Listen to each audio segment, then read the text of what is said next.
Bien, gracias. Buenas noches con todos. Mi nombre es Rubén Guillermo López Rueda, soy abogado por la Universidad Nacional Mayor de San Marcos, con estudios de maestría en la PUC, tanto en Derecho Penal como en Derecho Constitucional, y actualmente me desempeño como fiscal provincial penal de la provincia de Pisco. Trabajo para el Ministerio Público. En primer lugar, debo agradecer también al doctor Henry Ventura por permitirme esta oportunidad de dirigirme a ustedes para tocar el tema de la responsabilidad penal a personas jurídicas, un tema que antes no se abordaba. Si bien la persona natural era únicamente responsable penalmente y no existía ningún tipo de responsabilidad para personas jurídicas, actualmente el derecho penal actual exige pues armar una teoría para que las personas jurídicas puedan responder también. Este es el tema que vamos a tocar en su parte bastante abstracta la noche de hoy, sigue quedando para las siguientes sesiones ampliar este tema de ser el caso. ¿Cuál es la temática que tocaremos en esta oportunidad?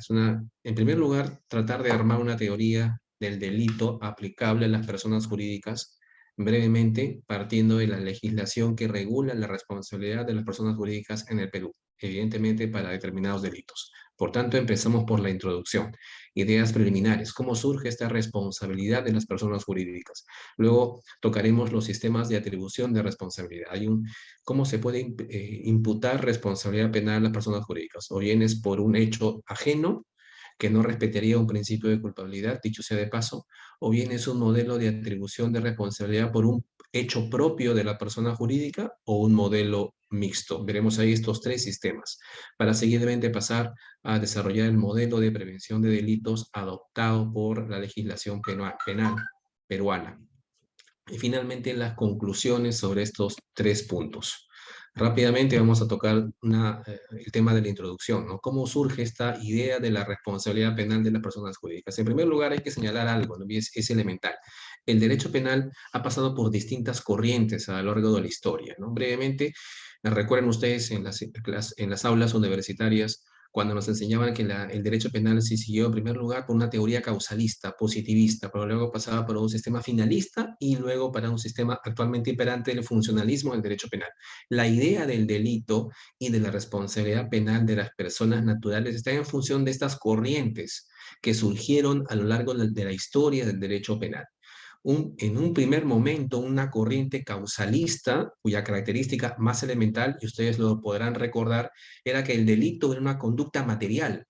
El delito era un movimiento corporal del sujeto y el sujeto responsable únicamente podía ser una persona natural, ¿no? Esa concepción causalista, concepción naturalista, concepción ontológica que imperó por muchos años en el Perú. Fíjense ustedes, a inicios del siglo XX, inclusive se mantenía esta concepción causalista en el que el delito era un movimiento, una expresión corporal del ser humano, y ahí donde tú no advertías ningún movimiento muscular o corporal, no había delito. Pasó, luego fue, digamos, superada por el finalismo. El finalismo entendía que el delito, sí, efectivamente, es un movimiento corporal, pero está dirigido hacia una finalidad determinada, una finalidad concreta. El comportamiento para el finalismo, pues es un comportamiento, por ejemplo, utilizando la definición de acción, que se entendía por acción según el finalismo. La acción era pues un movimiento corporal voluntario, evidentemente que sí, pero dirigida a un fin determinado, ¿no? Esa concepción causalista del delito luego fue superada, repito, por la concepción finalista del delito. Un ejemplo clásico es la definición de acción por parte de una y otra teoría. Y el más importante aporte del finalismo, evidentemente, era que el dolo ya no se estudiaba al nivel de la culpabilidad. Recuerden ustedes la teoría del delito, como una concepción con estamentos, en donde la teoría del delito, según el causalismo, entendía que el delito era una conducta típica antijurídica y culpable, en donde el dolo se estudiaba a nivel de la culpabilidad. Era el dolo para el causalismo, era un dolus malus, como se dice, un dolo que incluía dos tipos de conocimientos, no solamente el dolo respecto de la antijuridicidad de la conducta, sino también un dolo el dolo y la culpa, es decir, el dolo propio de la conducta en sí. El mayor aporte de la teoría finalista al derecho penal justamente es sacar el dolo al nivel de la culpabilidad y estudiarlo al nivel de la tipicidad o de la conducta en sí. Entonces, el dolo y culpa, el elemento subjetivo del tipo penal, se estudiaba al nivel del tipo penal. Ese es el gran aporte de la teoría finalista. Y finalmente, pero sin embargo, la persona que respondía penalmente era siempre una persona natural. Y el gran aporte actualmente en boga de la concepción funcionalista, ojo que la teoría finalista imperó hasta hace pocos años nada más, incluso hay profesores catedráticos de la Universidad de San Marcos que todavía seguían esta concepción finalista, ¿no? Del derecho penal. Y luego se pasa a una concepción del derecho penal según el funcionalismo, ¿no? Moderado o un funcionalismo extremo, ¿no? El primero seguido por el profesor Roxin y el segundo, el funcionalismo extremo, por el profesor Gunther Jacobs, ¿no? Independientemente de las diferencias de ambas concepciones funcionalistas de estos dos profesores alemanes, lo cierto que para el funcionalismo la conducta ya no es necesariamente una conducta, una enervación muscular, como entendía la concepción causalista, ya no es una conducta dirigida a una finalidad determinada, como lo entendía el finalismo, sino que la conducta es básicamente, siguiendo aquí la concepción del profesor Jacobs, es una competencia por organización.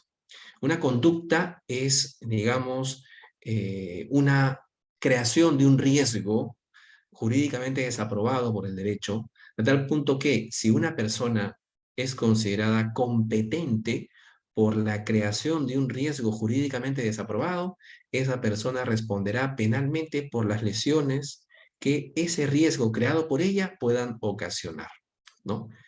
Fíjense ustedes la diferencia radical que hay entre estas tres concepciones, ¿no?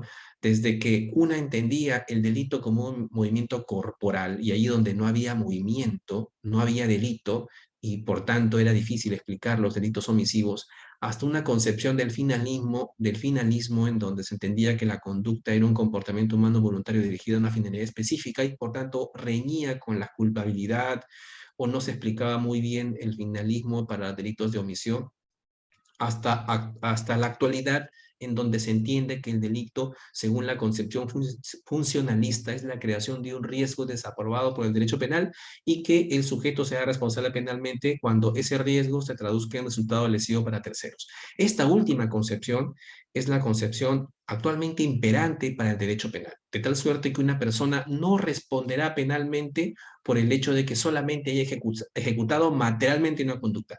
Una persona puede inclusive no ejecutar ninguna conducta ontológicamente hablando, es decir, no realizar movimiento corporal alguno y sin embargo responder penalmente.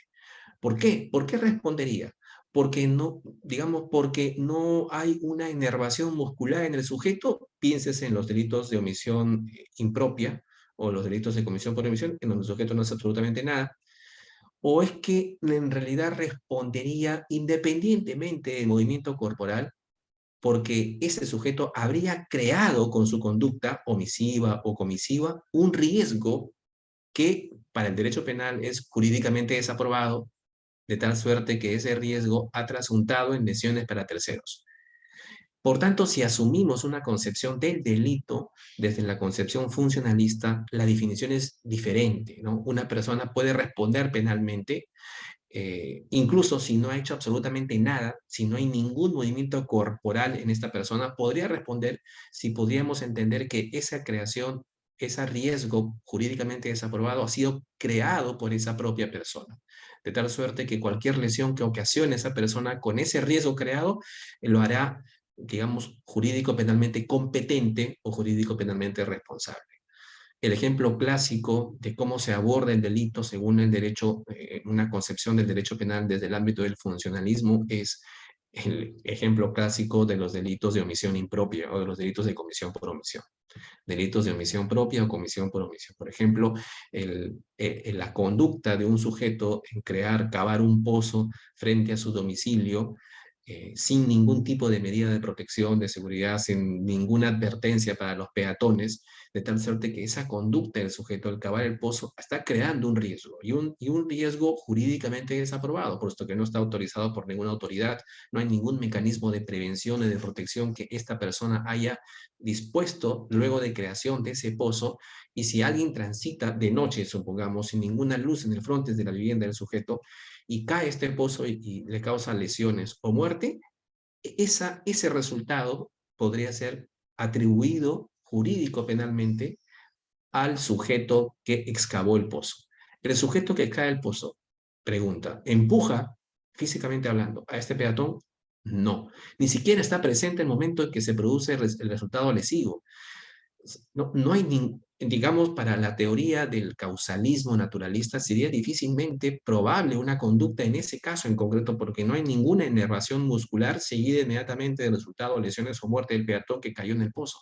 Pero para la teoría de la creación del riesgo prohibido, para concepciones funcionalistas, independientemente de una conducta ontológica en el ámbito de la realidad, ¿no? Lo que importa aquí es una valoración jurídico-penal.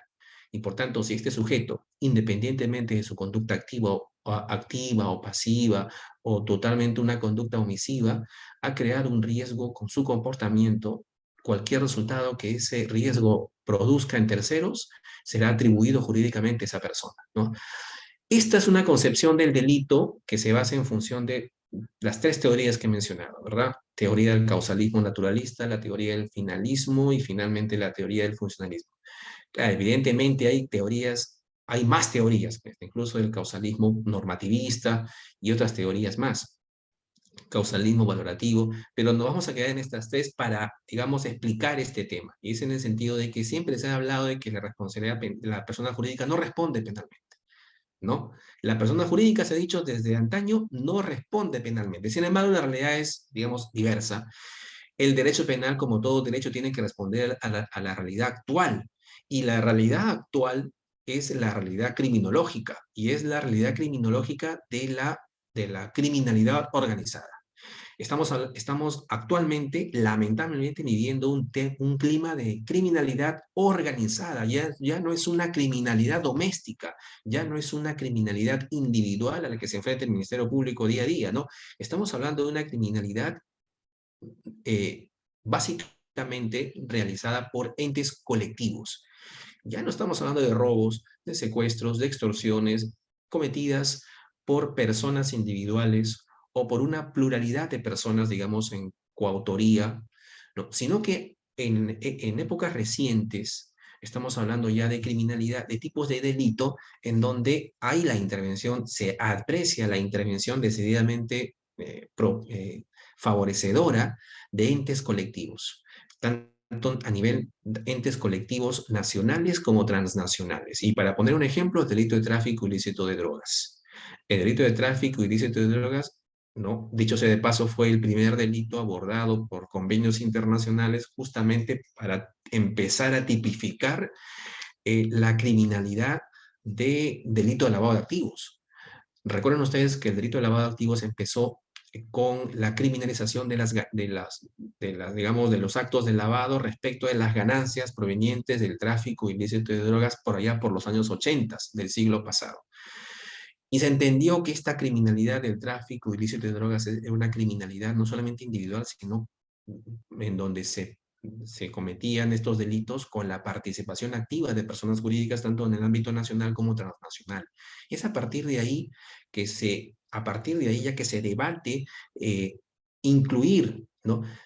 Asumir que la actuación, entre comillas, ya vamos a ver cómo se entiende la conducta de una persona jurídica, el despliegue de las actividades de una persona jurídica también puede propiciar o facilitar delitos, o no evitar la comisión delictiva. A la pregunta de si hay personas jurídicas cuya actuación favorece la criminalidad, la respuesta es afirmativa. Como que también hay personas jurídicas cuya creación está evidentemente destinada desde el inicio, desde el nacimiento, esta persona jurídica está propicia para la comisión de delitos. Hay de uno y de otro tipo de personas jurídicas, ¿no? Hay entidades financieras que a la par con sus actividades ilícitas realizan actividad ilícita, por ejemplo, conductas de lavado.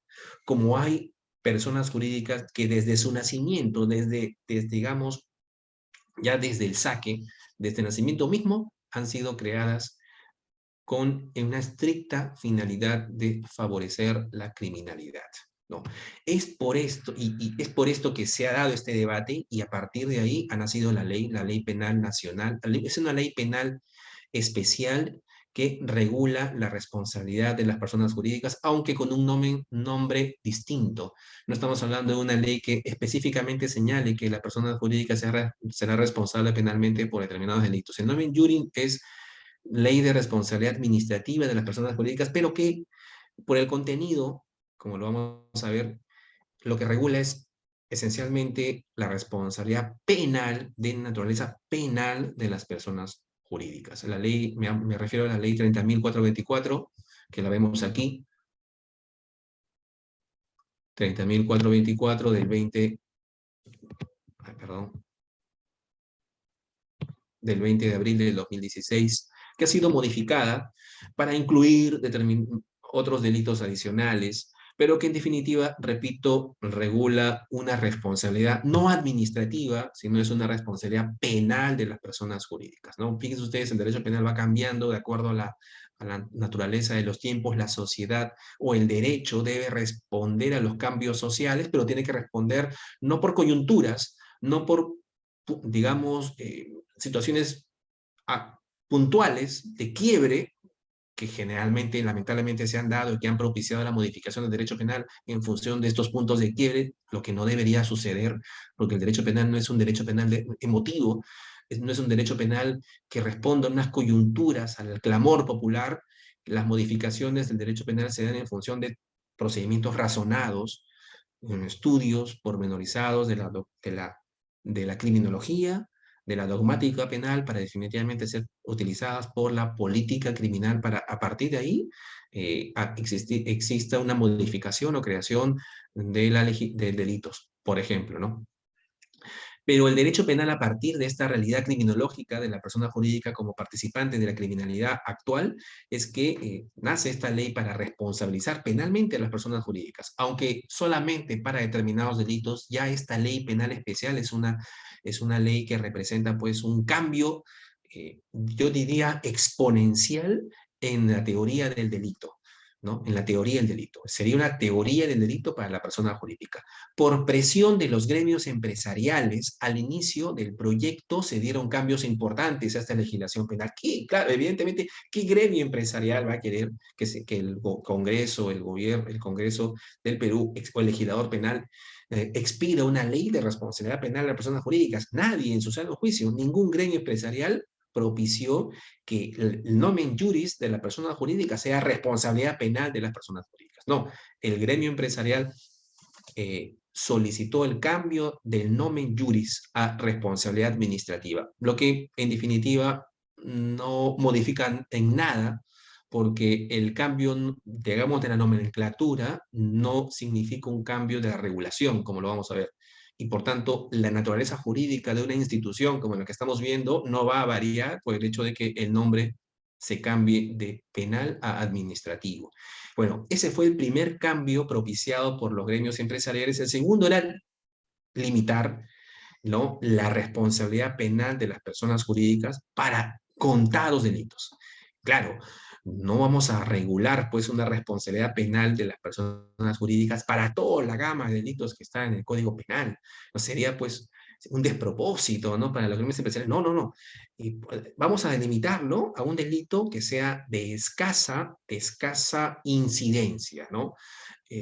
Y inicialmente nació esta legislación, esta regulación penal de las personas jurídicas para el delito de cohecho activo transnacional. Cohecho activo, el cohecho del particular, pero en el ámbito transnacional, de poca incidencia. Sin embargo, como ya todos conocemos, con el destape de actos o eventuales actos de corrupción propiciado por empresas transnacionales en el ámbito de la construcción, a funcionarios peruanos de gobiernos locales o en su caso en algún momento incluso de gobiernos de funcionarios del gobierno del Ejecutivo, en esencia, es que serán modificaciones para incluir en esta legislación penal especial de la persona jurídica a otros delitos, además del cohecho activo transnacional. Se incluyen a lo largo de estas modificaciones el cohecho doméstico, es decir, una persona jurídica podría responder penalmente por cohechos domésticos, hablo del activo, pasivo de nuestro Código Penal, cometido por sus propios miembros, también a los delitos de lavado de activo que cometan sus propios miembros. Ojo, estamos hablando de una responsabilidad penal de la persona jurídica en donde la conducta la realizan, ¿no?, sus propios miembros, ejecutivos, gerentes, representantes, etcétera, ¿no?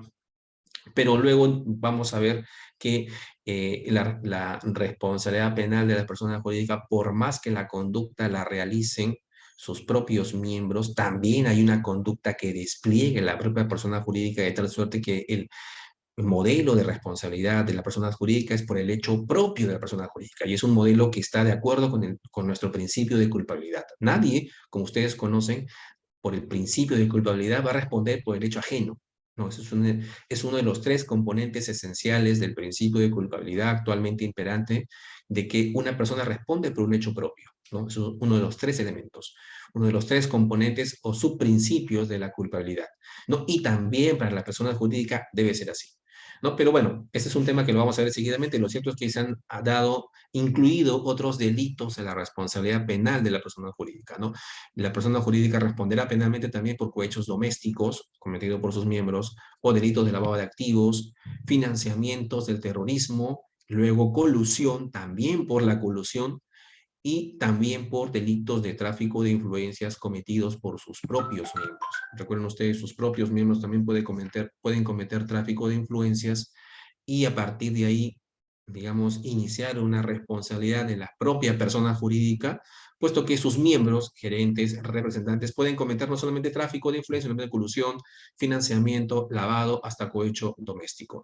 Esta ley, la ley penal especial, que actualmente se denomina Ley de Responsabilidad Administrativa, pero que de administrativo solamente tiene el nombre, señala que la responsabilidad de la persona jurídica es administrativa, ¿no? El proyecto señalaba una responsabilidad penal, pero como digo, el cambio de nomen juris no va a cambiar la naturaleza de la propia responsabilidad que se regula ahí. Hay que también señalar, ¿no?, para abonar esta posición de que la responsabilidad que regula la ley penal especial no es, pues, administrativa, y es el hecho de que el Poder Judicial, que impone estas sanciones a la persona jurídica, y una vez que la persona haya sido incorporada al proceso, dicho sea de paso, es un aspecto procesal que tiene que también tomarse en cuenta, el Poder Judicial no es un órgano de carácter político que se encargue de imponer sanciones administrativas. Entonces, si la legislación penal, si la legislación administrativa especial de la persona jurídica, ¿no?, de esta ley, impone sanciones a las personas jurídicas por parte del Poder Judicial, el juez penal, evidentemente no son sanciones administrativas, son sanciones penales. Si tenemos un proceso penal en donde a la persona jurídica se le incorpora para poder aplicar estas sanciones que regula la legislación especial en un delito, digamos, de cohecho doméstico o de colusión que haya cometido su propio miembro, en definitiva lo que estamos buscando es responsabilizar penalmente a la persona jurídica. No es una sanción administrativa, el Poder Judicial no es un órgano del Poder Ejecutivo. Además, si fuese una sanción administrativa, podría esa sanción del juez penal discutirse en un proceso contencioso administrativo, y eso la verdad lo veo bastante difícil de suceder.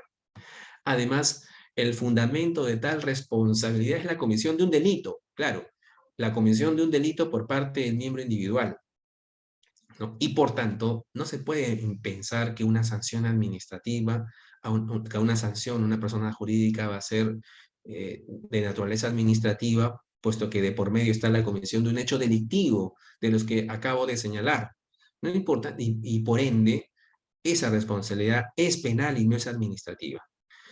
Además, es conveniente que de saque se establezca que esta responsabilidad de la persona jurídica es penal y no administrativa, puesto que el derecho administrativo sancionador es un poco más laxo al momento de estipular derechos y garantías para los administrados. El derecho penal me parece, es más garantista. Es más garantista. El imputado tiene derechos desde que es considerado como tal. El imputado en el derecho penal goza de todas las garantías, de todas las facultades. Incluso si no tiene abogado defensor, el Estado le contrata a un abogado para que lo defienda desde el primer momento, ¿no? Y hay procedimientos para, digamos, controlar la labor de los defensores públicos, de suerte que si uno se puede quejar de un defensor, el defensor lo cambian por otro inmediatamente. Es más, el propio juzgado, el propio juez se encarga de regular también la actividad de los litigantes, en este caso fiscal y abogado defensor, ¿no? El derecho del imputado a conocer los cargos desde el primer momento en que es investigado. Hay investigaciones que se caen por el hecho de las propias deficiencias del Ministerio Público y del Poder Judicial de no comunicar a una persona que está siendo investigada. Ese es un, es una garantía esencial del imputado. Fíjense ustedes las facultades, ¿no? Las garantías que tiene una persona que es investigada en el Perú, ¿no? Por eso en algún momento se dice que el derecho procesal penal prácticamente se encarga de proteger en demasía al imputado y en desmedro de la parte agraviada. Sin embargo, son garantías reconocidas en el ámbito, digamos, en el ámbito constitucional, incluso son derechos ya de rango constitucional, que los que tenemos en nuestro Código Procesal Penal, y que hay que efectivizar. El juez penal, el Ministerio Público y el juez penal, sobre todo que es un juez de garantías, tienen que controlar de que en la investigación criminal dirigida, ejecutada, realizada, coordinada por el Ministerio Público, no se vulneren ninguno de los derechos que reconoce el propio Código, la Constitución y también los convenios y tratados internacionales que corresponden o incumben al imputado, ¿no? Les he dicho dos: la defensa cautiva y sobre todo el derecho de conocer los cargos contra una persona. Hay investigaciones que han sido declaradas nulas por el hecho de que se han investigado, se han actuado pruebas, pero en ningún momento se ha notificado al imputado. El imputado en ningún momento se ha personado a la fiscalía como para tomar conocimiento del caso, ¿no? Por defectos de notificación, estas investigaciones pueden, digamos, declararse nulas. Pueden incluso propiciar archivos o autos de sobreseimiento, ¿no? Y esos son dos de los derechos que solamente menciono que tiene un imputado en una investigación criminal. Fíjense ustedes. Es mejor, por tanto, reconocer que la persona jurídica tiene una responsabilidad penal en estos casos que simplemente señalar que solo tiene una responsabilidad administrativa. Es más garantista considerar que una persona jurídica está siendo investigada para responder penalmente por un delito cometido por su integrante, que simplemente señalar que es una mera responsabilidad administrativo-sancionadora. Ahora, una vez que hemos definido esto, ¿cómo es que nace esta ley penal especial para las personas jurídicas únicamente para determinados delitos? ¿No? Vamos a tocar el sistema de atribución de responsabilidad a las personas jurídicas. Como ya lo he mencionado hace un momento, existen 3 sistemas para atribuir responsabilidad penal a las personas jurídicas. El primero, y que evidentemente no es el que está actualmente en boga, es el de responsabilizar a la persona jurídica por el hecho de su propio miembro. Es decir, que una persona, la persona jurídica, responda penalmente por el hecho de otro. Si lo planteamos de esa manera, es evidente que ninguno va a coincidir en que esta posición debe ser la predominante. Nadie va a responder por el derecho de otro, ¿no? En este caso, la persona jurídica no va a responder penalmente por el hecho cometido por su miembro, por su integrante, por su representante. Ustedes me dirán, pero en definitiva, ¿es el gerente general el que está cometiendo el delito de lavado de activos? ¿O es el representante del apoderado el que está cometiendo el delito de financiamiento del terrorismo con los fondos de la propia entidad bancaria, ¿no? De la propia persona jurídica? O sea, en definitiva, la persona jurídica respondería por el hecho de otro. Pues puede ser cierto, pero lo que se quiere es que propiciar una teoría de la atribución a la persona jurídica de su responsabilidad por un hecho propio de la persona jurídica, independientemente de que el delito lo cometa su propio integrante. Debe haber una conducta advertida ahí en ese hecho en donde se ha cometido un delito por parte de un integrante, una conducta que también puede atribuírsele a la persona jurídica. Y por tanto, la primera concepción, la responsabilidad por la atribución del hecho por el hecho de otro, bueno, es una concepción válida, pero actualmente no es la asumida en la generalidad de los casos, ¿no? Pero hay que tocarla. ¿Qué implica que la persona jurídica responda por el hecho de otro? Es decir, que la persona jurídica sería penalmente responsable por el delito cometido por su propio representante o trabajador que ha cometido el delito. Y ahí se acaba el análisis. Si yo me aboco a esta concepción de la responsabilidad de la persona jurídica por el hecho de otro, únicamente para investigar una responsabilidad de la persona jurídica tendría que investigar definitivamente y me enfocaría en la conducta delictiva de su miembro, del integrante, del representante, ¿no? ¿Cuál es la segunda concepción?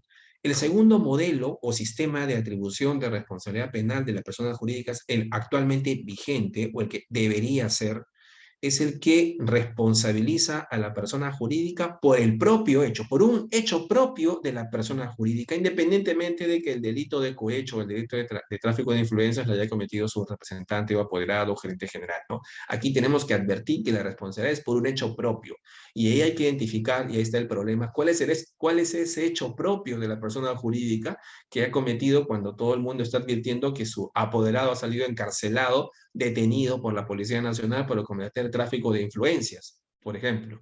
¿No? Entonces, ¿cuál sería ese hecho propio de la persona jurídica? Bueno, pero esta concepción, para esta concepción, este segundo modelo, la responsabilidad es por un hecho propio que hay que identificar en la persona jurídica. Y ese hecho propio es, en definitiva, que esta persona jurídica se encuentre defectuosamente organizada, y este defecto de organización o no ha impedido el delito de su propio miembro o es que no ha dificultado el delito y por otro lado lo ha facilitado. Es decir, este defecto de organización que solamente se le puede atribuir a la persona jurídica, y ahí estamos hablando del derecho propio de la persona jurídica, ha tenido que o bien favorecer o bien no impedir la comisión del delito por uno de sus miembros. Si el primer modelo era un modelo de heteroresponsabilidad, ¿no? En donde la responsabilidad por el hecho de otro, aquí el modelo de responsabilidad por el derecho, por el hecho propio de la propia persona jurídica es un modelo de autorresponsabilidad. O sea, la persona jurídica responde por su propia conducta. En este caso sería defecto de organización de la propia persona jurídica que ha facilitado o en todo caso no ha impedido la comisión del delito por su propio integrante. Y el siguiente es un modelo mixto, ¿no? Que combina ambos sistemas. Ya hemos hablado de la responsabilidad por el hecho ajeno, que no se condice con el principio de culpabilidad. Vamos a centrarnos básicamente en la responsabilidad por el hecho propio, ¿no? ¿Cómo se construye ese hecho propio de la persona jurídica cuando es su integrante, su gerente general, su representante, el que a todas luces, y según la prensa, cuando salen las noticias, es el que solamente había cometido el delito, aparentemente hablando? El hecho, para este segundo modelo, el hecho que acarrearía la responsabilidad de la persona jurídica sería su defectuosa organización. Hay que grabarse muy bien esta frase. Defectuosa organización de la persona jurídica, y que no es la simple vinculación del delito con sus actividades. No, no, no, para nada. Podemos decir que una persona que ha sido encarcelada, detenida por la policía por tráfico de influencias y que a la vez es representante o alto funcionario de una transnacional o alto funcionario de una entidad bancaria o de una entidad financiera o de una constructora peruana, por ejemplo, no solamente será responsable porque sus actividades, o sea, el delito que ha cometido de tráfico de influencias digamos, se haya ejecutado en el ámbito de la actividad de la persona jurídica, que es en el ámbito, por ejemplo, de la construcción. En el ámbito de la construcción no vale simplemente esa vinculación. Hay que también acreditar que esa persona jurídica a la que representa este mal gerente, este mal representante, ha tenido un defecto de su propia organización, de tal suerte que ese defecto o bien no ha impedido el delito de su integrante o bien lo ha facilitado. Ese defecto de organización es el hecho propio que estamos buscando. Ese defecto de organización se expresaría en la falta de adopción de mecanismos de prevención que se les conoce como sistema de cumplimiento normativo, ¿no? Sistema de cumplimiento normativo o lo que se conoce como un compliance. ¿Qué es un compliance? Es, bueno, aparte de ser una expresión, digamos, anglosajona, el compliance es un programa de prevención, un programa de cumplimiento que adoptan las personas jurídicas, los entes colectivos, para evitar que en el desarrollo de su actividad colectiva de su actividad común cotidiana de la propia persona jurídica, evitar que sus integrantes, que sus propios integrantes cometan delitos, ¿no? O que, ¿no? Ese es básicamente el sistema de cumplimiento, ¿no? De tal suerte que si yo sigo un sistema de cumplimiento adecuado y al momento de que, y pese a ese sistema de cumplimiento adecuado, un integrante termina cometiendo un delito que es advertido por los entes persecutores, Policía Nacional, Fiscalía, si a nivel de la investigación criminal esta persona jurídica logra acreditar que tenía un sistema de cumplimiento y ese sistema de cumplimiento era adecuado, se ajustaba a lo permitido, entonces ahí la persona jurídica no responderá penalmente, no se le imputarán, no se le aplicarán ninguna de las sanciones que regula la ley administrativa o ley penal especial peruana, ¿no? Entonces, este sistema de cumplimiento, compliance, criminal compliance, es importante. Si bien no es obligación de las personas jurídicas adoptar un sistema de cumplimiento, actualmente la legislación penal peruana no obliga a las personas jurídicas a adoptar un compliance, un criminal compliance, pero es lo deseable. Es deseable que estas personas jurídicas cuyas actividades están proclives a la comisión por parte de sus miembros de cualquiera de estos delitos que hemos señalado, cohecho, corrupción transnacional, corrupción doméstica, eh, colusión, tráfico de influencias, lavado de activos, financiamiento de terrorismo, etcétera. Cuando estas personas jurídicas adviertan que en su actividad sus integrantes pueden cometer estos delitos, es importante que ellas adopten, motu propio, un sistema de cumplimiento adecuado, un criminal compliance, pero adecuado, no defectuoso, sino adecuado, ¿no? Propicio para evitar este tipo de conductas. Les da suerte que si pese a eso no se evita la conducta de su integrante, igual, al acreditar un compliance efectivo, la persona jurídica, por más que su integrante pueda responder penalmente a título individual, la persona jurídica no va a responder por un defecto de organización que no es tal, puesto que se acredita que tiene un compliance adecuado. ¿Cómo este modelo encuadra con la teoría del delito de la persona jurídica? Deben determinarse dos cosas. Primero, si el hecho propio de la persona jurídica configura un injusto autónomo, o si la persona jurídica es competente del hecho materialmente ejecutado por su miembro, injusto común. Claro, por más de que la teoría de la responsabilidad por el hecho propio de la propia persona jurídica se base en una responsabilidad por un defecto que únicamente incumbe, o un defecto de organización que únicamente incumbe a la persona jurídica y no a la persona natural y no a su miembro, lo cierto es que aquí siempre vamos a tocar un delito de su miembro, o sea, siempre va a haber una relación, una vinculación de ese defecto organizativo de la persona jurídica con la conducta delictiva de su integrante, de su gerente general, de su representante. Entonces, siempre va a haber una vinculación, ¿no? Entonces, lo que estamos planteando aquí es, hay que determinar primero si el hecho de la propia persona jurídica configura un injusto totalmente autónomo, que para mi entender no sería así, puesto que siempre va a haber una vinculación, o si en realidad es un injusto común, un injusto común en el sentido que estamos hablando de una conducta de la propia persona jurídica, defecto de organización y además de la responsabilidad penal de su integrante. Para el injusto autónomo, el profesor Joaquín Lampe nos ha enseñado que la culpabilidad de la empresa consiste en haber creado, favorecido o mantenido una filosofía corporativa criminógena o ciertas deficiencias organizativas. La responsabilidad no puede apoyarse en el injusto de acción ajeno, ¿no?, del integrante, sino es un injusto del propio sistema. Para la persona natural, el injusto jurídico penal es un injusto de relación cuyos componentes son el injusto de acción y el injusto del resultado.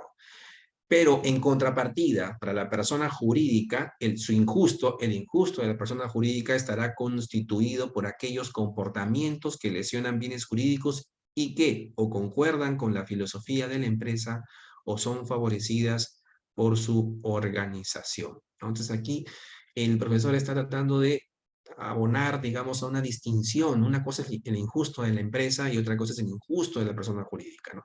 Es que, y esto es así, puesto que estamos tratando en esta exposición el legislador penal con la dación de esta ley penal especial, lo que se está haciendo es tratar de construir una teoría para la persona jurídica. Y por tanto, para construir una teoría, para la persona jurídica, de responsabilidad penal para la persona jurídica, es evidente que tenemos que partir por un injusto propio de la persona jurídica. Nadie responde actualmente por un hecho ajeno. Yo no voy a responder por la conducta que desarrollan otras personas, ¿no? Y en un elemental principio de culpabilidad, no hay una responsabilidad por el mero resultado, no. Esa responsabilidad de una persona tiene que estar asociada a una conducta propia, y no solamente conducta propia, sino que también tiene que estar asociada a una conducta con dolo y con culpa, que son los componentes de la teoría de la culpabilidad, ¿no? Al igual que esta teoría de la culpabilidad aplicada a las personas naturales, también existe una teoría de la culpabilidad que tiene que ser aplicada a las personas jurídicas. Y eso es lo que se está intentando con esta exposición, y el profesor Joaquín Lampe lo ha señalado así.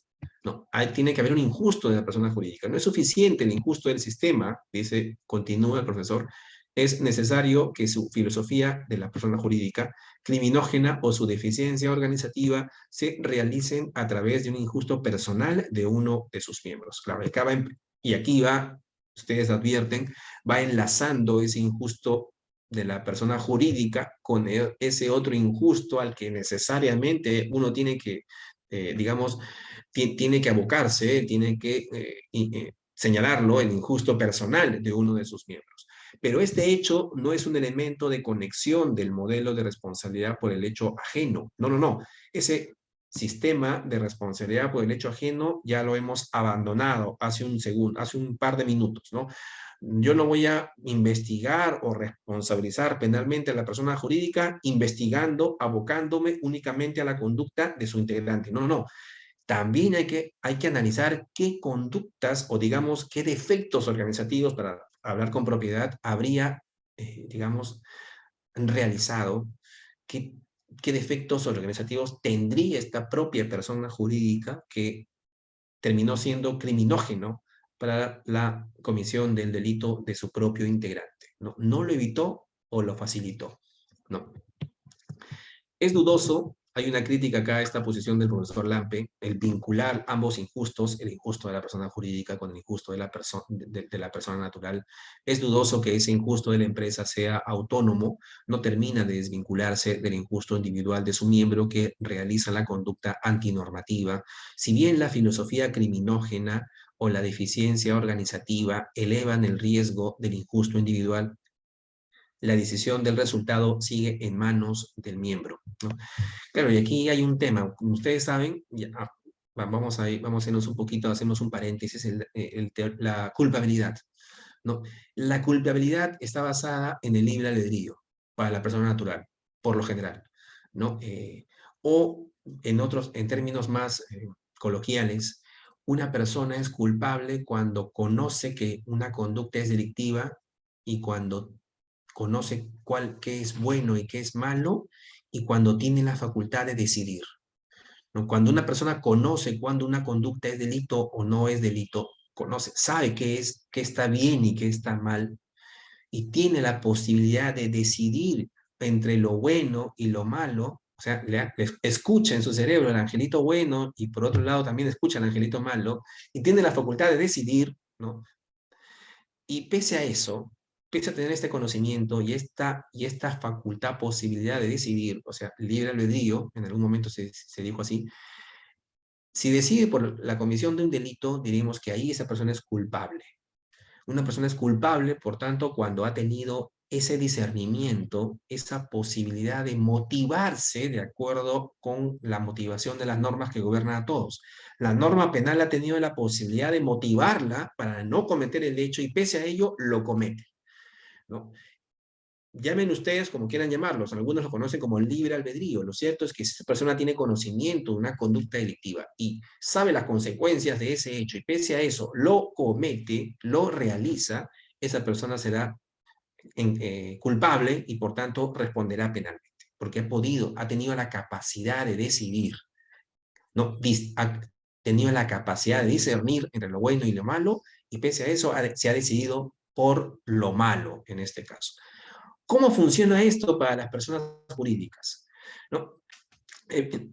¿Cómo funcionaría? Eso lo vamos a ver propiamente en el ámbito de la culpabilidad de la persona jurídica, pero lo cierto es que aquí no se podría considerar que digamos, una filosofía criminógena, una conducta criminógena de la persona jurídica, estaríamos hablando propiamente de una responsabilidad por el hecho y no una responsabilidad por el autor. Una responsabilidad, perdón, por el autor y no por el hecho, que es el tercer componente de la teoría de la culpabilidad. Recuerden ustedes que la teoría de la culpabilidad tiene tres componentes, uno de ellos es una responsabilidad por el hecho y no por el autor. Es decir, el derecho penal castiga a la persona no por su estilo de vida, sino por los hechos que ha cometido. Y esta filosofía criminógena de la persona jurídica, que la persona jurídica va a ser castigada por esta condición criminógena que tiene, daría a entender de que la teoría de la culpabilidad aplicada a la persona jurídica va a ser una teoría de la culpabilidad por la propia persona y no por el hecho de la persona jurídica. Entonces, ahí hay una discusión.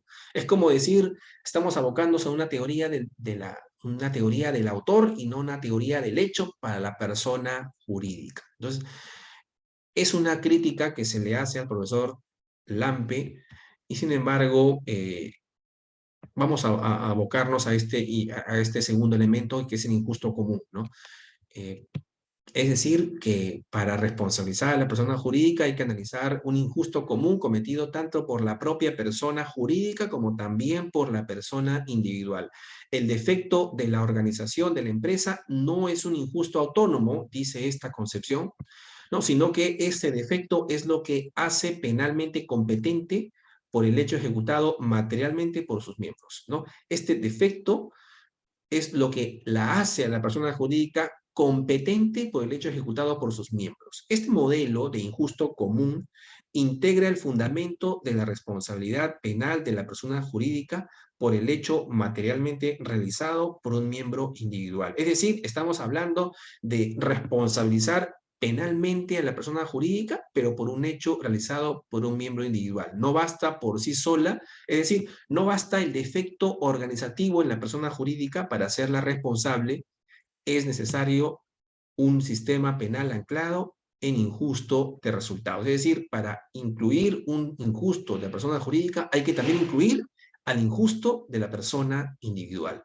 La persona jurídica es titular de una esfera de organización propia, luego se le puede hacer responsable por los defectos de su configuración que no impidan la realización de resultados lesivos de sus miembros individuales. Las leyes aprobadas en varios países para sancionar a la persona jurídica acogen esta postura al señalar que se sanciona a la persona jurídica por el delito ejecutado por un miembro individual, no por un delito autónomo. Se le exoneraría a la persona de responsabilidad penal y de la pena a la empresa que por el delito cometido por un miembro individual, si es que con anterioridad al delito implementó un sistema de prevención idóneo, un compliance, que asumiría la función de causa de exclusión de la punibilidad, ¿no? En la legislación penal especial peruana, por ejemplo, ustedes van a poder advertir que si ante la comisión de un delito por parte de un miembro de la persona jurídica acredita que antes de la comisión ya tenía un compliance adecuado, no responde penalmente, no responde, ¿no? Ahí, por ejemplo, un perito de prevención de compliance podrá acreditar ante la Fiscalía, ante el Poder Judicial, que, por ejemplo, mi defendida, la persona jurídica X, tiene un compliance, criminal compliance adecuado, no es cualquier criminal compliance.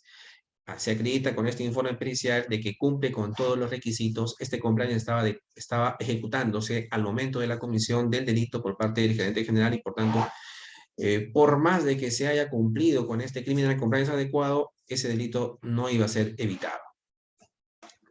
Conclusión, la persona jurídica no va a responder penalmente, ¿no? Cuando acredita un criminal compliance anterior a la comisión del hecho. Pero ¿qué pasa si el criminal compliance es posterior? Advertido un delito por parte de un miembro, y la empresa, persona jurídica, no contaba en ese momento con el criminal compliance, ¿responderá penalmente? Lo va a hacer, pero cabe la posibilidad de que su responsabilidad sea atenuada. Si es que luego de advertida la comisión del hecho por parte de la persona, luego de advertido la comisión del hecho por parte de la persona jurídica implementa un criminal compliance adecuado, idóneo. Eso podría propiciar una atenuación de su responsabilidad. Inclusive hasta un eximente de ser el caso, de acuerdo con la evaluación que haga el juzgador, el juez penal, ¿no?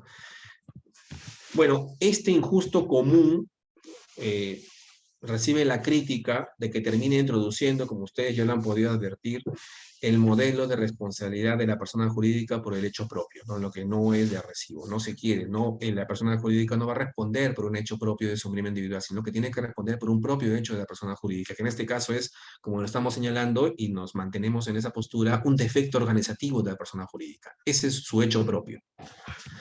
¿Qué modelo de atribución sigue la ley penal especial?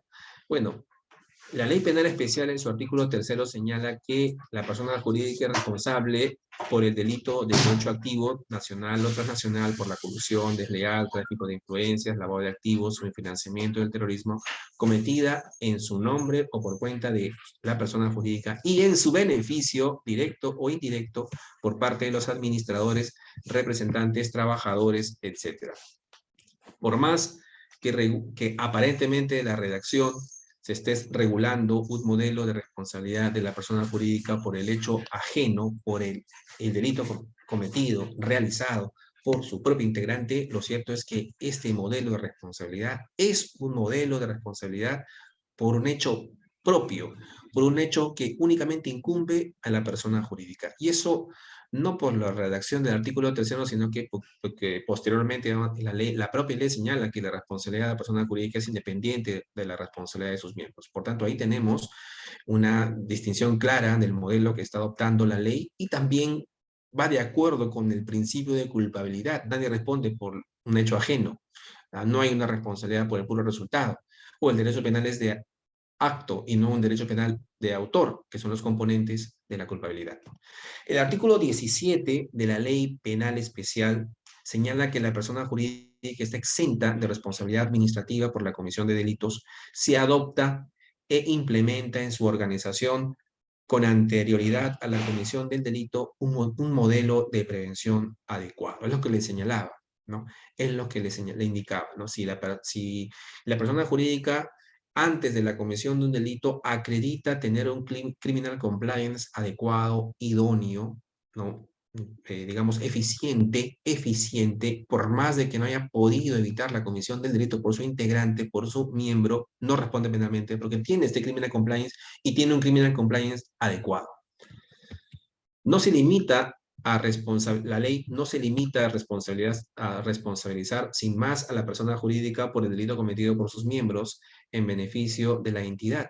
Es necesario que la persona jurídica no haya ejercido una adecuada supervisión y vigilancia de la actuación de sus miembros individuales. Ese ámbito, ese aspecto de la vigilancia, de la supervisión, es un componente del criminal compliance. El criminal compliance involucra esto también. Tiene que indicar quién es el agente encargado del criminal compliance dentro de la propia entidad, cuáles son los procedimientos de prevención, a dónde se va a abocar, a qué área de la persona jurídica se va a aplicar en estricto este criminal compliance, cuáles son las actividades de la persona jurídica más, digamos, que entrañan riesgos de comisión de delitos y ahí enfocarse, establecer ahí parámetros, guías, protocolos para evitar que sus propios integrantes vayan a cometer cualquiera de estos delitos, entre otros, ¿no? Y también un sistema de supervisión, un sistema de vigilancia que es un componente, uno de los tantos componentes de un criminal compliance.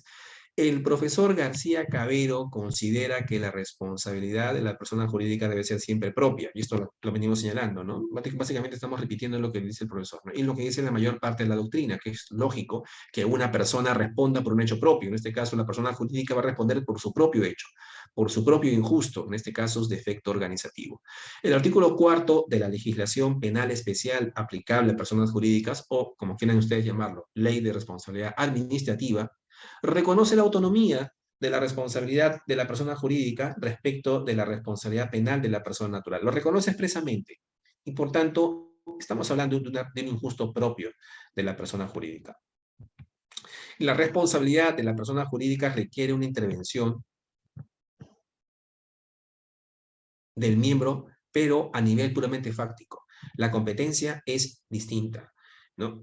Por un lado tenemos a un integrante que comete en realidad ontológica, fácticamente un delito, por ejemplo, tráfico de influencias, y por otro tenemos la competencia organizativa de la persona jurídica.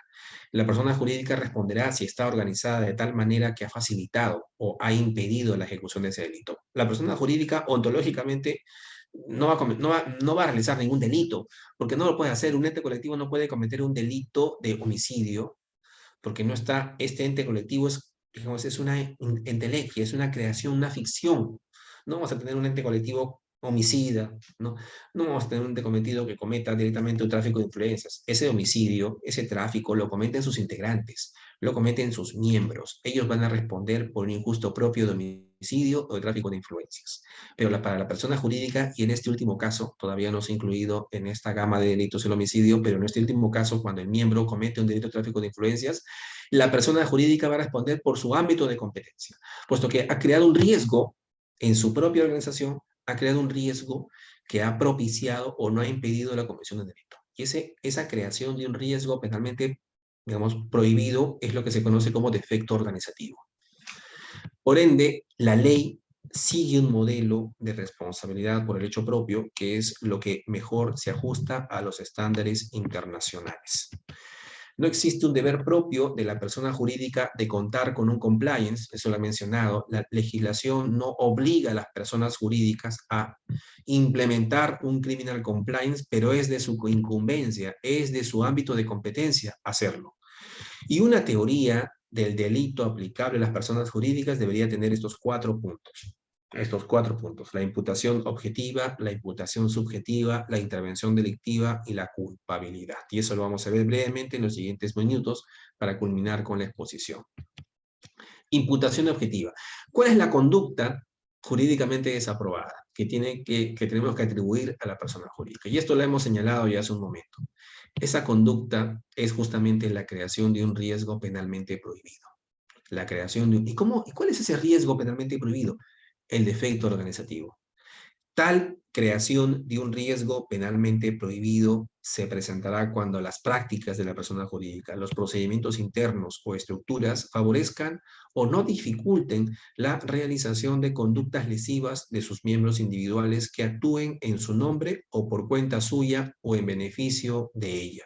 Si bien las personas jurídicas no están obligadas a implementar un programa de cumplimiento, un programa de cumplimiento penal o un criminal compliance, respecto de sus riesgos penales, si ellas deciden hacer esto, y desde la lógica de la autorregulación de las organizaciones, cabrá evaluar tal implementación al momento de determinar la relevancia objetiva de su forma de organización. O sea, el adoptar o no adoptar un criminal compliance prácticamente se estaría analizando al nivel de la imputación objetiva de la responsabilidad de la persona jurídica. Si incluye un criminal compliance adecuado, no supera el nivel de la imputación objetiva.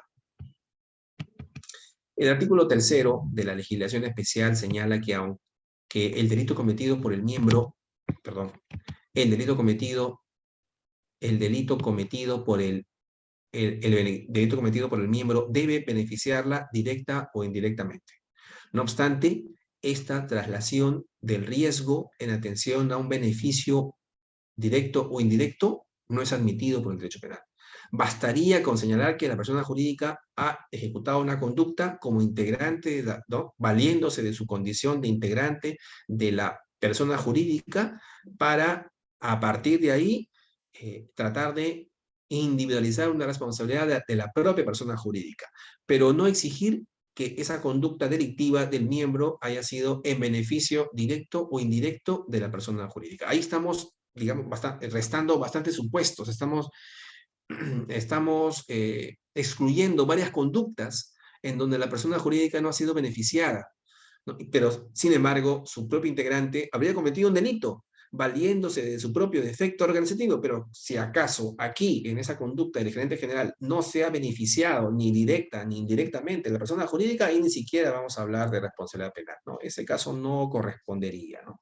O en todo caso, la línea de defensa de la persona jurídica será acreditar ese aspecto, ¿no? Que no hay ningún beneficio directo o indirecto a la persona jurídica por parte de ese delito de su propio integrante, ¿no?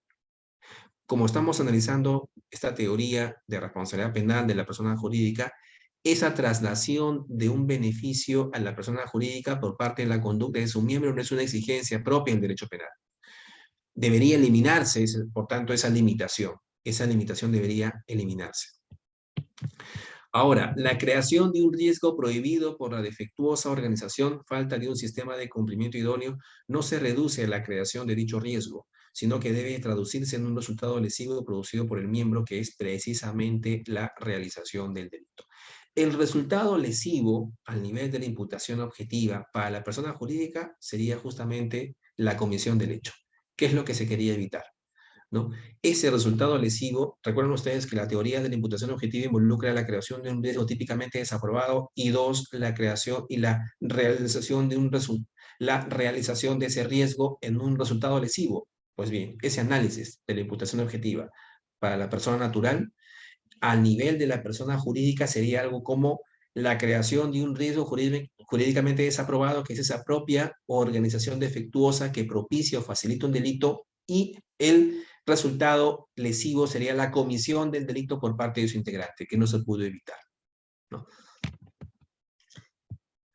Y si la implementación de un sistema de prevención de riesgos penales idóneo no habría necesariamente evitado el delito, o si contando con un criminal compliance defectuoso, aún así, si hubiese producido el delito, se debe rechazar la imputación penal, ¿no? Por ejemplo, tenemos el supuesto de que la persona jurídica, que es un banco, por ejemplo, adopte un criminal compliance, pero es un criminal compliance defectuoso.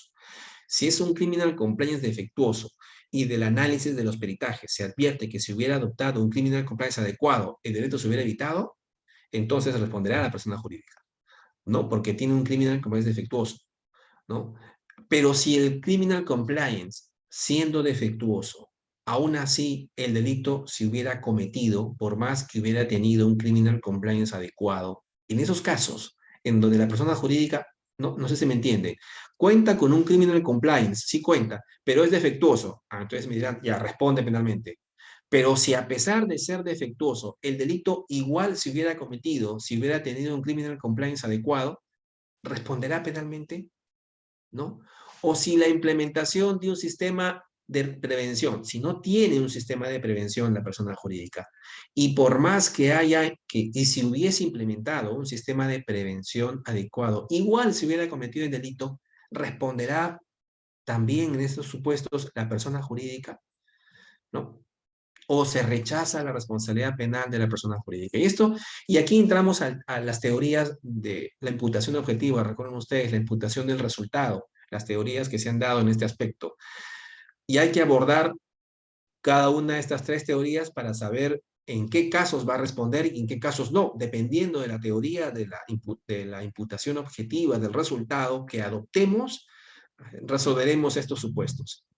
Recuerden ustedes, la primera teoría es la teoría de la evitabilidad, ¿no? Teoría de la evitabilidad, ¿no? Se debería negar la imputación objetiva de resultado para la persona jurídica, pues el comportamiento alternativo conforme a derecho, o sea, el tener un criminal compliance adecuado, no habría evitado el resultado. La teoría de la evitabilidad en el derecho penal, en que se estudia a nivel de la tipicidad, recuerden ustedes, es más o menos así, ¿no? Si una persona comete una conducta y su conducta genera un resultado, igual ese resultado no se podrá atribuir a la conducta del sujeto cuando si un comportamiento alternativo conforme a derecho, un comportamiento alternativo conforme a derecho, igual no hubiera evitado ese resultado. No lo hubiera evitado. Es decir, por más que esta persona, por ejemplo, una persona ha preparado un producto para distribución al público con determinadas recetas. O, por ejemplo, un conductor de camión está conduciendo y advierte la presencia de un ciclista en la vía y el conductor del camión termina atropellando al ciclista. Si el ciclista se acredita que estaba ebrio, entonces ese conductor de camión no responderá penalmente. Pero el conductor de camión hizo una maniobra peligrosa, claro, hizo una maniobra peligrosa al, digamos, tratar de acelerar y tratar de adelantar a este conductor, a este ciclista, mediante una medida no reglamentaria. Si se acredita eso, y pese a que una conducta reglamentaria, si hay una no responderá penalmente por esa conducta antirreglamentaria si se puede acreditar que el conductor, realizando un comportamiento alternativo conforme a derecho, o sea, con una conducta reglamentaria para adelantar al ciclista, el resultado igual se hubiera producido, en este caso el ciclista, porque ese ciclista estaba ebrio, estaba borracho manejando. Entonces, en estos supuestos de resultados lesivos, no responderá penalmente si a pesar de que, si hipotéticamente hablando, si esa persona hubiera cometido un comportamiento alternativo conforme a derecho, el resultado igual se hubiera producido, ¿no? En el caso del ciclista, del camión y del ciclista, que es un caso de la jurisprudencia penal alemana, un caso utilizado y criticado por Klaus Roxin para sustentar su teoría de incremento del riesgo, ¿no? El conductor no responderá penalmente porque, a pesar de que realiza una conducta antirreglamentaria al adelantar al ciclista, con una conducta hipotéticamente hablando, reglamentaria, igual lo hubiera matado. ¿Por qué? Porque el ciclista estaba ebrio. Si hipotéticamente hablando, un comportamiento adecuado a derecho igual hubiera producido resultado, entonces esa persona no va a responder penalmente. Porque se dice, si hubiera actuado conforme a la ley, igual se hubiera producido el resultado, y por tanto no es la propia, digamos, no es el propio comportamiento de la gente el que ocasiona el resultado. Si un comportamiento adecuado igual lo hubiera producido, no responde penalmente. Por tanto, según la teoría de la evitabilidad, aquí, en estos supuestos que he planteado, la persona jurídica no respondería, porque igual, aunque tuviera un criminal compliance adecuado, igual se hubiera cometido el delito. O sea, es decir, igual se hubiera producido el resultado.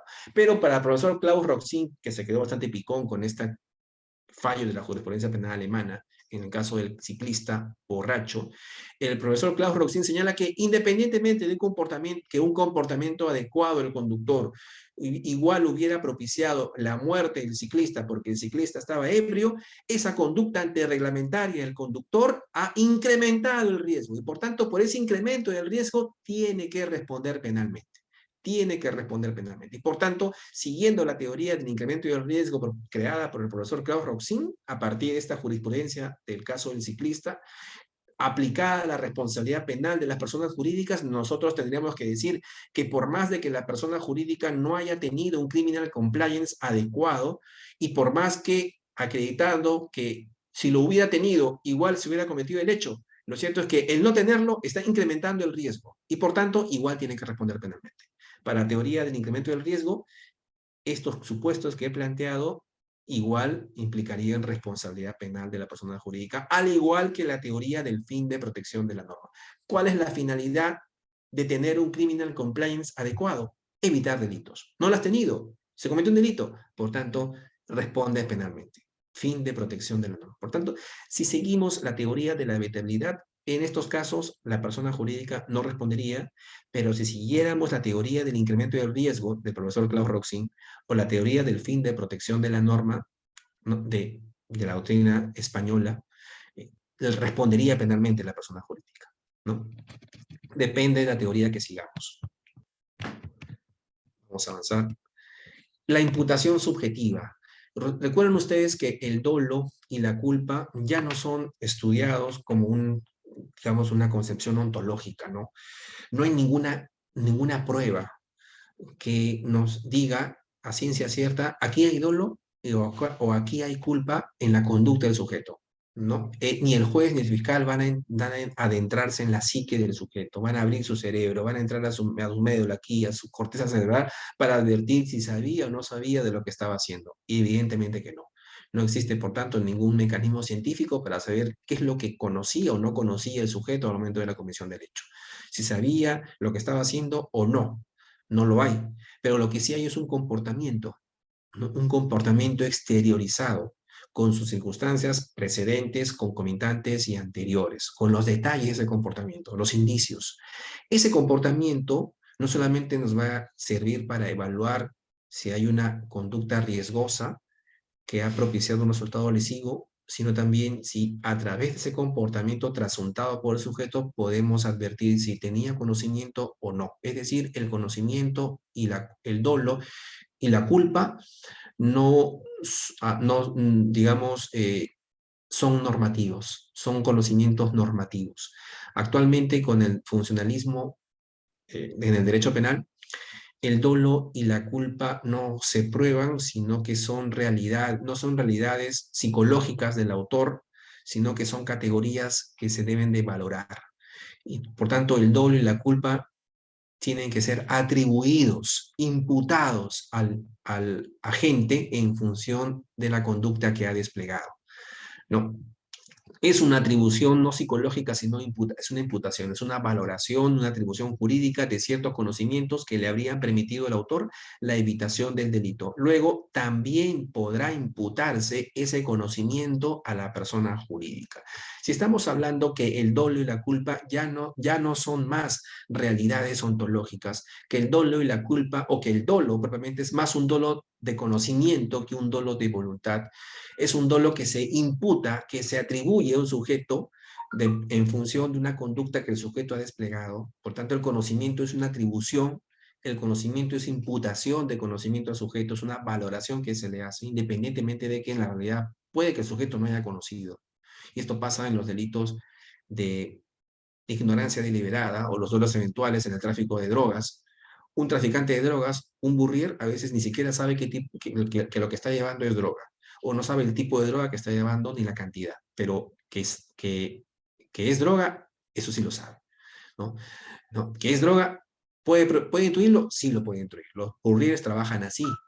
El burrier incluso busca tener el menor conocimiento posible de la conducta que evidentemente delictiva que está realizando. ¿Sabe que realiza una conducta delictiva? Sí lo sabe, pero deliberadamente quiere desconocer por completo el cargamento, pero sabe que es un cargamento ilícito.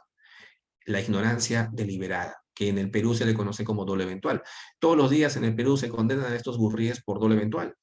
El burrier cuando está detenido transportando droga, por ejemplo, de un lugar, de un punto a otro, por ejemplo, de Ayacucho a Lima, que es una ruta del tráfico bastante importante, de Ayacucho a Lima, transporte interprovincial, el burrier que es capturado por la policía con cargamento de droga en el equipaje de mano o en todo caso en la bodega, siempre va a decir, no, yo no sabía que esto era droga. No, a mí me lo dieron a un amigo en la puerta de la estación, me dijo, por favor, ayúdame, lleva esto de Ayacucho a Lima, yo allá te voy a cancelar. Puede ser que no lo sepa, que no sepa qué droga es, puede ser que no haya sabido a quién iba a entregar la droga porque no lo sabe, pero lo cierto es que esta ignorancia del sujeto es deliberada porque justamente así operan los burriers. Y sin embargo, esta persona termina siendo condenada por tráfico ilícito de drogas. ¿Cuál es el título de la imputación subjetiva para este tipo de conducta de los burriers? Generalmente es dolo eventual o conocida como dolo ignorancia deliberada, dolo eventual. Pero propiamente es el dolo eventual, ¿no? Él ha podido, no sabía, sí, evidentemente no sabía, pero pudo haberse representado que esa conducta era riesgosa y sin embargo continúa, la realiza la conducta. El dolo eventual, eh, como ustedes saben, es es que cuando el sujeto con la realización de, no es que el sujeto con la realización de su propia conducta se haya representado el resultado, estoy transportando droga, no. El sujeto con la sola realización de su conducta se ha representado mentalmente la alta probabilidad de que está cometiendo un delito. En este caso, esa conducta, el sujeto ha tenido que representarse con una alta probabilidad de que está cometiendo un hecho, y sin embargo continúa. Recibir un cargamento, una mochila de alguien que no conocía en la estación de buses de Cucho, recibir un dinero que le van a cancelar por transportar esa mochila, no abrir la mochila, no preguntar a quién voy a entregar, no preguntar quién me está entregando la droga, no advertir, dame tu teléfono, ¿no? Son circunstancias que nos permiten señalar de que ahí el sujeto sabe, bueno, si no lo sabía expresamente, ha tenido que saberlo. Hay que imputar conocimiento ahí. Por lo tanto, se las condena por dolo eventual. Y aquí en la persona jurídica es igual. El conocimiento tiene que atribuirse, le tiene que imputarse a la persona jurídica, atendiendo el caso en concreto, siempre va a ser así. La intervención delictiva. El profesor Gunther Jacob señala que una persona puede responder penalmente por una competencia de organización o una competencia institucional, ¿no? Y también esta teoría de la intervención delictiva en la persona natural, usada por el profesor Jacobs, nos sirve para explicar cuál es el título de imputación que se le puede atribuir a una persona jurídica.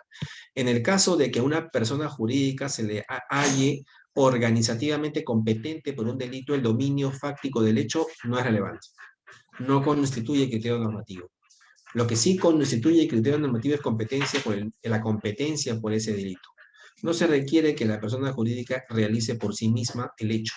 Es un imposible jurídico, sino que se trate de un riesgo por cuyo dominio sea competente, ¿no? En los delitos de la ley especial siempre tendrá que participar fácticamente una persona natural, no una persona jurídica, pero la autoría de la persona jurídica no tiene que incluir necesariamente dicha persona natural, salvo que también sea competente por el dominio del riesgo, por ejemplo, una organización conjunta del hecho. Si hay dominio conjunto del hecho entre la persona jurídica y la persona natural, por ejemplo, reparto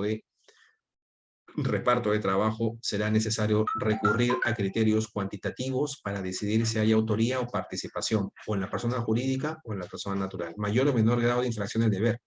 El gerente general que utiliza el banco para cometer lavado de activos en beneficio de la entidad, ¿no? Tenemos un gerente general que utiliza el banco para cometer un lavado de activos en beneficio de la propia entidad bancaria. Y además es el encargado de gestionar el riesgo penal. O sea, es el encargado de evaluar o supervisar el criminal compliance. Sí, ¿no? Ahí habrá pues mayor responsabilidad del gerente general como, digamos, autor y la persona jurídica, no sé, cómplice, diríamos así. Si el miembro solo infringe levemente su deber específico para cometer el delito, será sancionado como cómplice. Claro, supongamos que el gerente general no ha tenido que desplegar mucho esfuerzo porque su empleadora, la persona jurídica, está plagada de deficiencias organizativas, de tal suerte que solamente ha tenido que infringir un determinado deber específico para cometer el hecho. No será cómplice porque el mayor reproche penal, la mayor cantidad de deberes infraccionados correspondería a la persona jurídica. Ahora,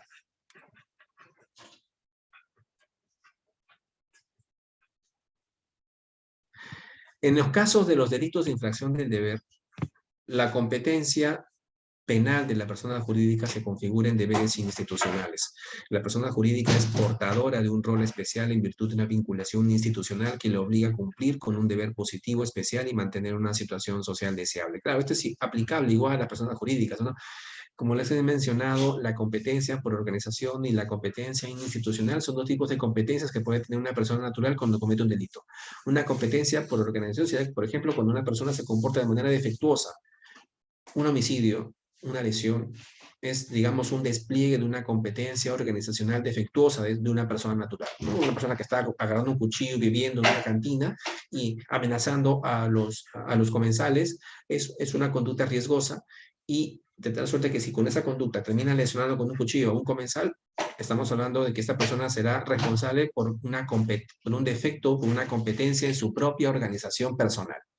Pero cuando un funcionario público comete un delito de colusión, de corrupción o de peculado, un funcionario público está infraccionando deberes. Por tanto, esa competencia es institucional, porque hay una institución que implica que este funcionario público tenga ciertos deberes, de tal suerte que solamente cometería el delito el que tenga ese deber especial, ¿no? Ese funcionario cometerá peculado cuando tiene un deber especial para con el patrimonio público, por ejemplo, ¿no? O el delito de corrupción de funcionarios.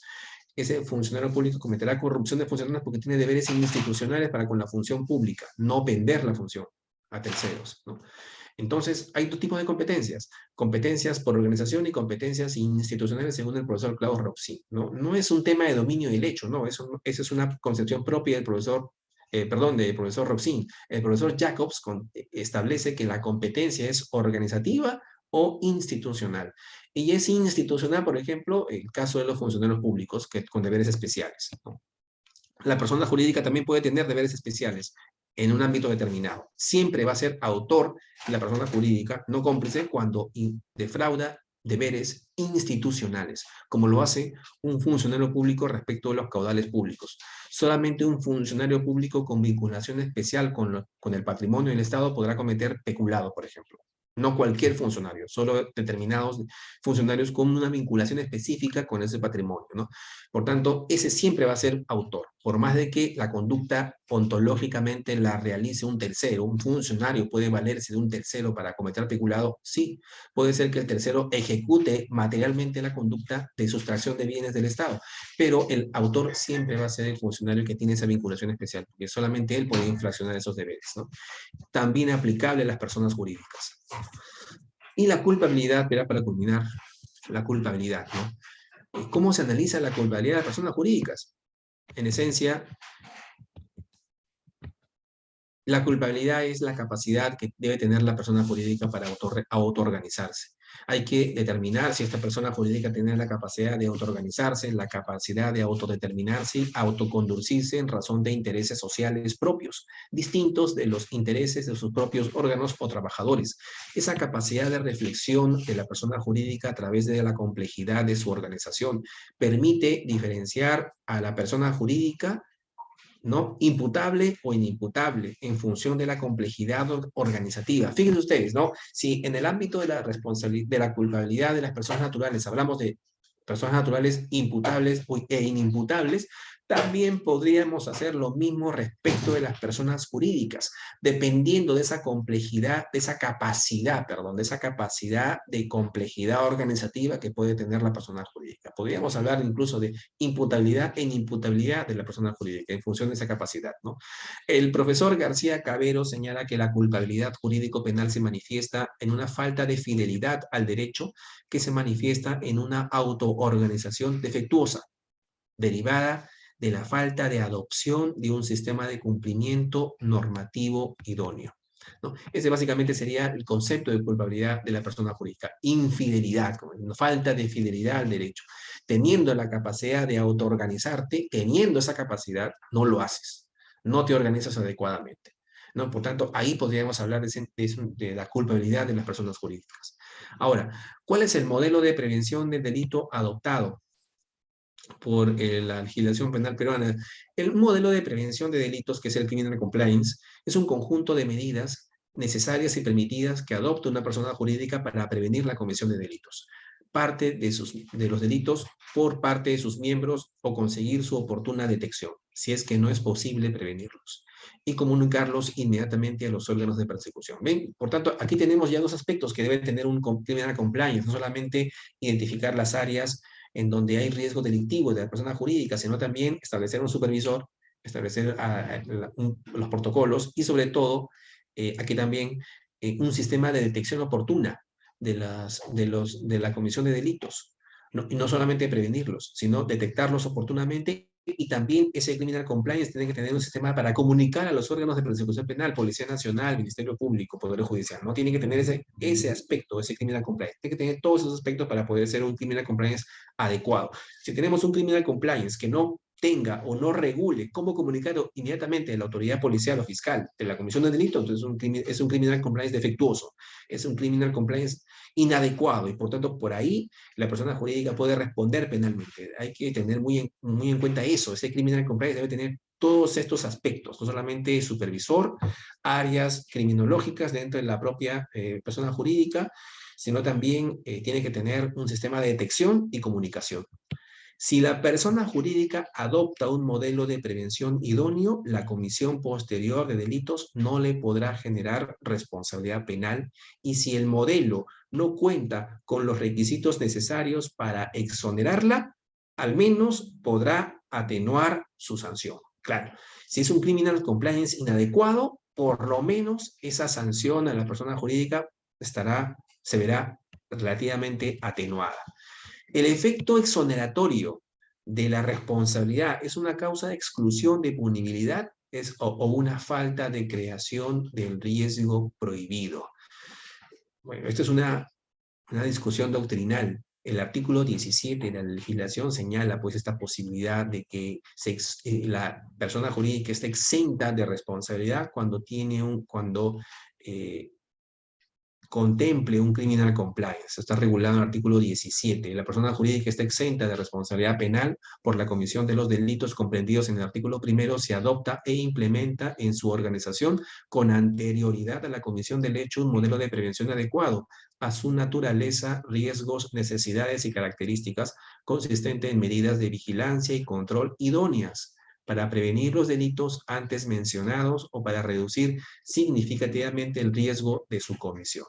El modelo de prevención debe contar con los siguientes elementos mínimos, estos que ya hemos venido mencionando, ¿no? Un encargado de prevención, la identificación, evaluación y mitigación de riesgos para prevenir la comisión de delitos, la implementación de procedimientos de denuncia, difusión y capacitación periódica del modelo de prevención, evaluación y monitoreo continuo del modelo de prevención.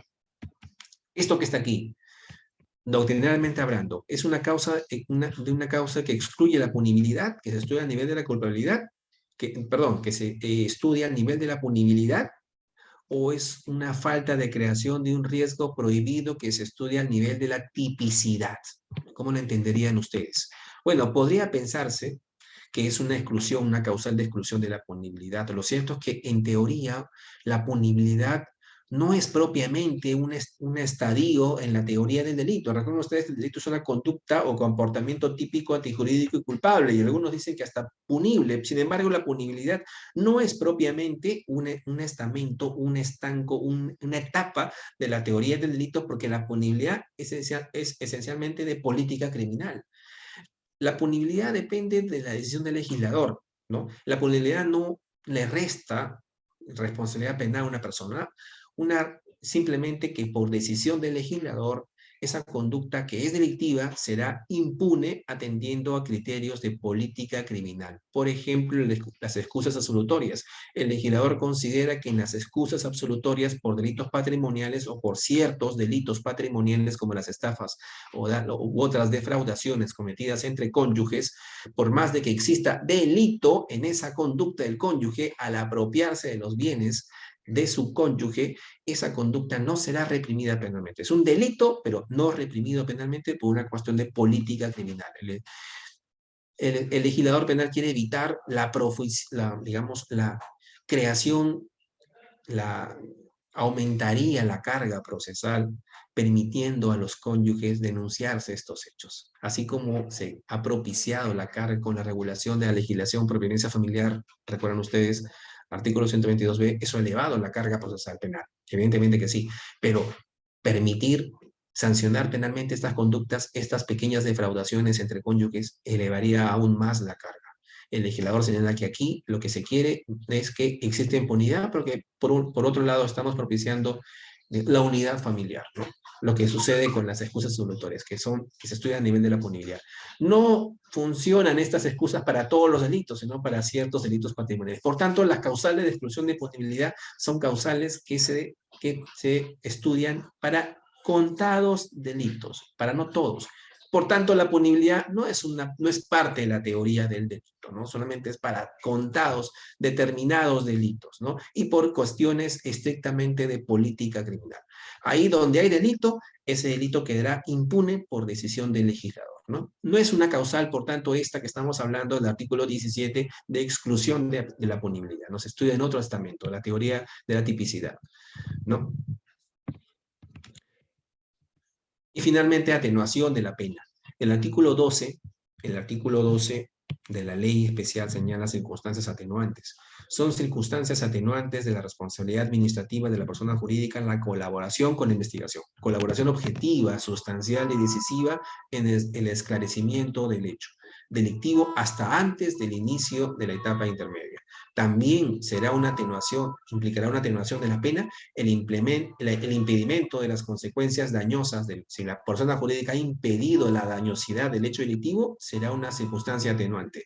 La reparación total o parcial del daño, una circunstancia atenuante. La adopción e implementación por parte de la persona jurídica después de la comisión del delito o antes del inicio del juicio oral de un modelo de prevención. Si la detectada el delito y no tiene un criminal compliance, pero posteriormente lo implementa, esa será una circunstancia que atenúe la pena, o en este caso la sanción administrativa de la persona jurídica, ¿no?